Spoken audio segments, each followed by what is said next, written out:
The Polk Signature Elite ES20 is marketed as a bookshelf speaker that promises detailed sound, powerful bass, and an immersive listening experience for music and home theater. On paper, it looks like an outstanding value, but the real question is, what doesn't the marketing tell you? Now, to be fair, Polk has a strong reputation in the audio industry, and the ES20 is generally well regarded for its performance in its price range. What it does well: clear, balanced sound. The speakers deliver detailed mids and crisp highs for both music and movies. Surprisingly strong bass. For bookshelf speakers, the low-end performance is impressive. Where the hype falls apart, they still need a good amplifier. This is the biggest issue. These are passive speakers, so they won't work without a compatible amplifier or AV receiver. Placement makes a big difference.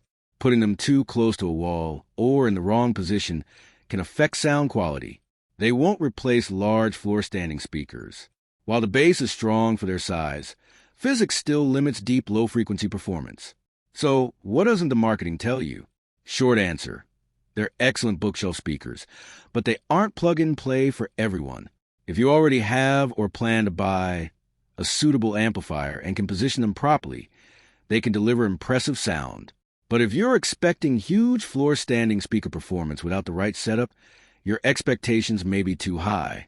Thanks for watching. Don't forget to like and subscribe for more videos.